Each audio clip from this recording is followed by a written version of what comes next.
Aujourd'hui, nous ne sommes pas ici pour des réflexions philosophiques, académiques, etc. On est ici pour prendre des décisions. Et des décisions d'abord qui vont affecter la population. Décisions, par exemple, de quelle formule de gouvernance nous voulons avoir à partir du 7 février. Quelle est la meilleure formule pour faire face à l'insécurité, à la mauvaise gouvernance, aux réfugiés et au programme de retour chez eux dans leur quartier et préparer les élections pour avoir des gouvernants légitimes et qui font confiance à la population et qui sont acceptables pour la population.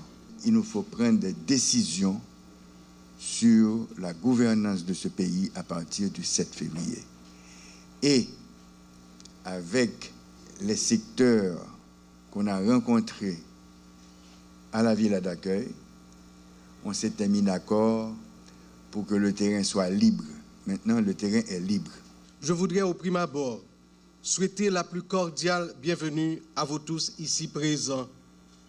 Vous faites un grand honneur au Conseil présidentiel de transition en répondant à son invitation à ce moment particulier de son histoire et de notre histoire de peuple en proie à toutes sortes de déchéances, pour venir participer à ces assises particulièrement importantes.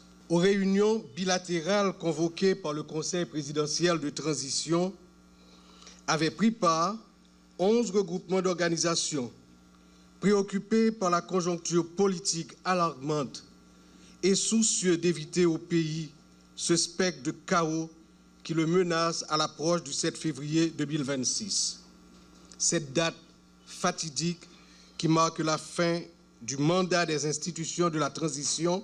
En effet, le 7 février marquera la fin du dispositif transitoire mis en place par l'accord du 3 avril 2024 et le décret portant création et fonctionnement du Conseil présidentiel de transition, le CPT. Aussi, toutes les institutions, toutes les autorités liées à ce dispositif deviendront caduques.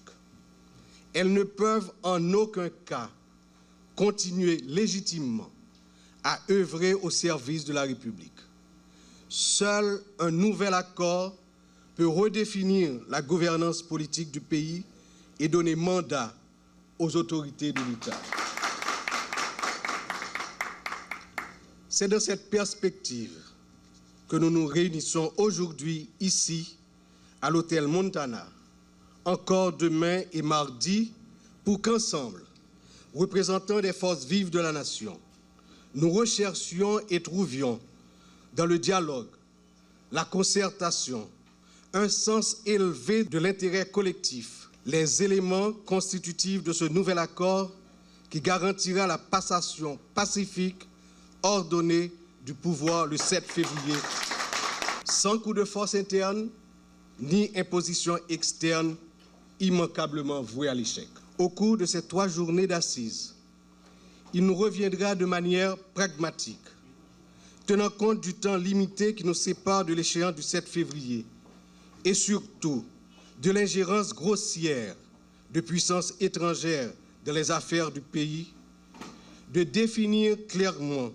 l'architecture de l'exécutif gouvernemental de la transition post-7 février, monocéphale ou bicéphale, préciser les profils et les critères des choix des nouvelles autorités chargées d'assurer la continuité de l'État, garantir la sécurité en tout temps et en tout lieu du territoire national, créer l'environnement propice et l'intérêt des citoyens pour la tenue de bonnes élections. Ces décisions prises, matérialisées dans un accord, seront-elles imposables aux apprentis dictateurs, aux laquais des puissances étrangères qui veulent nous maintenir dans la déchéance la plus humiliante? Comment seront-elles mises en application?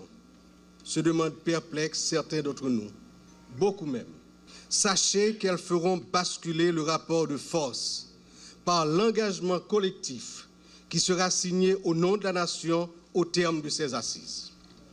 Et avec intelligence, tact, réalisme, le sens des négociations, nous ramènerons à la raison les fils égarés et éviterons au pays le spectacle douloureux de l'imposition d'une soi-dite solution par l'étranger à la crise haïtienne.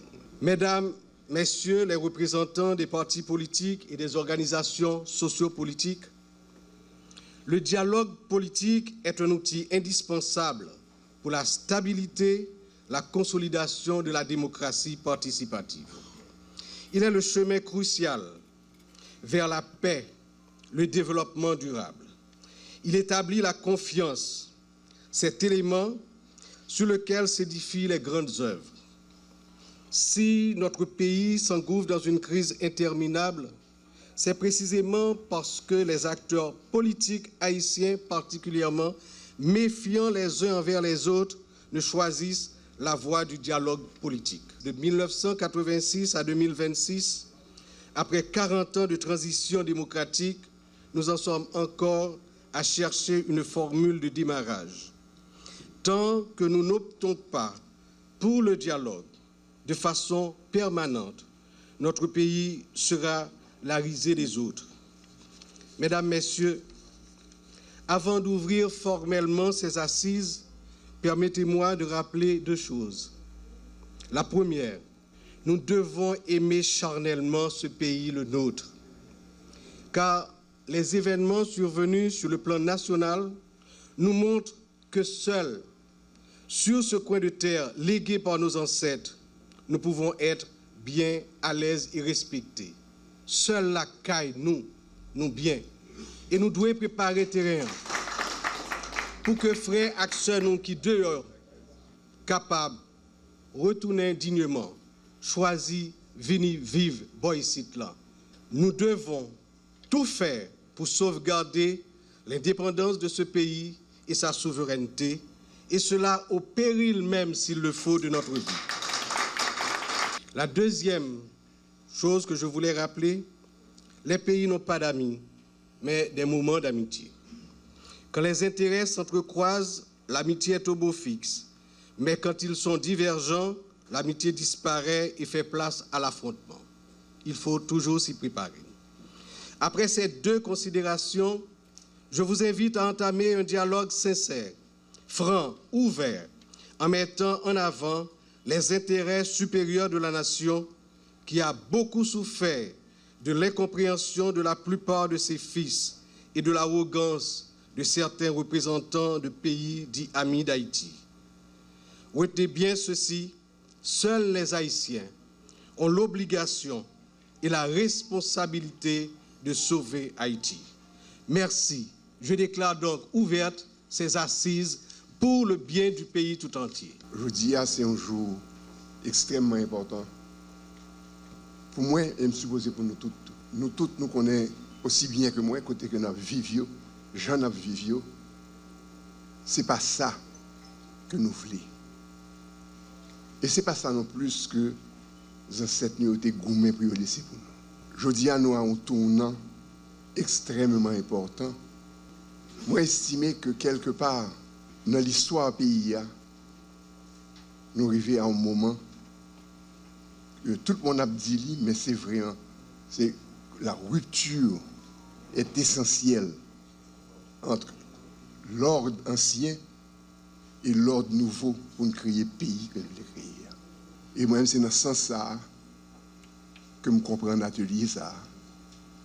Et c'est dans ce sens-là que je aimé remercier et féliciter KBTA, Conseil présidentiel de transition, qui t'a accepté il y a 1 ou 2 semaines d'organiser une série de rencontres avec tout secteur et particulièrement de secteur de société civile. Là. Et là, il faut me dire, nous avons fait un pile pression sous ces PTA pour que il a commencé rencontre ça, commencé dialogue ça. Et encore une fois, je remercie de ce que vous continuez. Et pas continuer pour rien, mais vous continuez à partir de toute proposition que nous avons faite. Et dans la proposition, il y a un élément qui est fondamental et je tiens à signaler là. Ce n'est pas CPTA qui t'a demandé, qui t'a observé que ça que nous avons là, il ne peut pas mener nous côté nous voulons arriver. Côté nous voulons arriver, il y a plusieurs éléments, dont les élections dans le meilleur délai que possible. Et il était clair pour nous, après analyse et après observation, dans qui état que le pays a eu, dans tous côtés, ce n'est pas seulement Port-au-Prince, tout pays a un délabrement. Nous avons déjà le gouvernement, toute institution en délabrement. Entrepreneurs, Timachan, tout le monde dans une situation désastreuse. Et nous ne pas croire que nous sommes capables de faire ça, que nous sommes capables de continuer sur route ça. Moi, je crois que dans ce moment, ça, l'important pour tout Haïtien comprendre les enjeux. L'important pour tout Haïtien comprendre que souveraineté pays, indépendance totale pays, autonomie politique pays, est indispensable. Que tout l'obé n'a fait là, fait nous perdre l'indépendance pays. C'est ça que fait aucun pays sous la terre, article 2 de la Charte des Nations Unies, pas capable d'imposer sur l'autre pays. Article 2 a dit tout pays a égalité de souveraineté, quelle que soit l'économie, quelle que soit superficie, quel que soit poids démographique, c'est-à-dire nombre d'habitants dans le pays. OK, pays qui a moins de monde et pays qui a plus de monde, il y a même souveraineté. Sinon, le système international a crasé. Ce n'est pas que nous naïfs, nous comprenons que gain des intérêts au niveau géopolitique et au niveau géostratégique, que sous la zone Amérique là avec les États-Unis, gain de considération sécuritaire pour gagner, tout à fait. Mais si vous gouvernez pays ou prendre une décision de droit dans le pays où, sous pas un paquet de monde, qui c'est seule exception pour la communauté internationale, là, une responsabilité pour protéger les gens qui sans droit, les gens que l'État n'est pas capable de protéger. Sinon, les gens qui gouvernent le pays, selon les lois du pays, ils ont toute latitude, toute liberté pour prendre des décisions sans pas aucun pays étranger, aucun diplomate étranger qui rentre là-dedans. Donc, toutes les fois que les Haïtiens demandent pour mal font ou exposer, pour m'expliquer qui sa souveraineté, qui sa indépendance au pays, qui rapport qui gagne entre souveraineté pays, que le pays a grand monde tête li, avec son appartenance dans le système international. Parce que pas un pays qui existait dans sa autarcie, c'est-à-dire qui est tellement autonome, qui a produit tout ça le besoin, qui a tout l'argent le besoin, il n'a pas besoin d'investir là-dedans. Même pays qui puissent, les États-Unis, la Chine, il y a des étrangers qui viennent investir là-dedans. Donc autant Haïti. Mais sinon, ça ne veut pas dire qu'il n'y a aucun pays, aussi puissant qu'il soit, quitte les États-Unis, quitte le Canada, quitte la France, ou même le système des Nations Unies, en dehors du droit international, article 2 de la Charte des Nations Unies, et article 41 de la Convention de Vienne sur les relations diplomatiques, qui dit qu'il y a pour diplomatie faite, non-interférence dans les affaires internes des États. Donc, toutes les fois qu'on a haïtien, n'importe groupe haïtien, je n'ai pas besoin qu'on ait si il y a une différence politique haïtienne. Je n'ai pas besoin qu'on ait si il y a même couleur. Je ne sais pas s'allier. Toutes les fois qu'on a haïtien, au niveau technique, pour moi, venir point de vue sur la question de souveraineté d'Haïti, pour Haïti, Haïtiens mettez tête ensemble pour nous faire tout ça capable, pour nous remettre Haïti sur les rails, pour Haïti reprendre le droit grand monde sur la scène internationale. Le présence point, c'était pour montrer clairement m'attacher à la décision qui va sortir là. M'attacher à un exécutif bicéphale que nous voulons mettre en place et m'accompagner et me d'accord avec le conseil là. Et heureusement, moi, tout leader politique là, moi, tout groupe organisé là, qu'on veut, qu'on pas veut, blanc pas capable d'attendre. Nous qui haïtiens, son rôle pour nous, pour que 5 conseils qui prennent décision, et puis 10 000 a dit, ils ne vont pas respecter. Bon, qui ça nous est dans le pays? Est-ce que nous besoin d'une élection?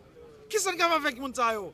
Ils prennent l'économie, ils prennent la politique, ils viennent avec la République 1807, côté personne ne prend ni politique, ni économie. Nous ne pouvons pas rester dans le pays. Et ça, comme vient là, nous cherchons le chemin pacifique là.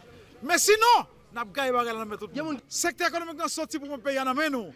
Nous pas d'accord on telle dérive. C'est pour Haïtiens on connaît. Quel que soit le monde qui est dans le pays, quelle que soit la différence, non. Même si on est fâché avec l'autre, mais c'est la bourgeoisie qui a fait là, nous ne sommes pas d'accord. Et nous-mêmes, nous ne sommes pas d'accord comme monde qui a piétiné Haïti. Ouais, blanc yo gagné pour piétiner tout le monde. Blanc yo gagné pour faire monde paix. Moi, je ne suis pas paix blanc parce que je ne suis pas dans la drogue, je ne suis pas dans le vol, je ne suis pas dans le trafic, je ne suis pas dans le terrorisme, je ne suis pas faire ça qui est mal. Je ne suis pas dans le drapeau américain. Mais quand il s'agit de défendre le pays, je ne sais pas si on est qui ça blanc ou pas le dire. Ça fait mal. Il y a des conseils qui sont cachés, il y a des conseils qui ne veulent pas responsabilité. Nous, quelle que soit la raison, il faut que les connaissent. Blanc et pas qui viennent dicter nous. Écoutez, Nations Unies, Américains, Canadiens, ils ont nous toute qualité experts pour venir dire ça pour nous faire. Ils ont nous experts pour l'économie, nous n'avons mis ça pire. Ils ont nous experts pour la sécurité, nous n'avons mis ça pire. Ils ont nous experts pour l'éducation. L'éducation nous pas mener nous aucun côté. Ils ont nous tous experts pour nous faire payer le marché. Zéro en bas, zéro en mi-temps. Jodi, l'un constate blanc pas faire pour nous disons qu'on prend des scènes. Si blanc mène nous, on sait des chemins qui va bon. Nous ne pouvons pas quitter jodi pour composer avec un secteur de la bourgeoisie pour amener nous nos chemins qui va bon. Nous camper pour défendre nous. Et ça que nous présents là pour nous venir porter support, bas conseiller avec tout secteur qui présent pour mettre en place un exécutif bicéphale. N'attend si pas gagne sorti c'est mobilisation n'a pas. Pas jamais gagner un bien qui en retard. Depuis c'est bien ou capable de faire n'importe les. Parce qu'il dit il n'est jamais trop tard pour bien faire. Monsieur est capable pas de faire une série d'activités pour le peuple là, mais position souveraine ça y prend contentement pour lui. Nous-mêmes dans Pécola, nous pourrions un dialogue social inclusif. Dialogue social inclusif, c'est-à-dire nous avons choisi un ensemble de personnalités. Par exemple, nous prenons un recteur de l'IEH, nous avons choisi le président de barreaux de la Fédération d'Haïti, nous avons choisi la Fédération protestante, pour nous citer ça seulement.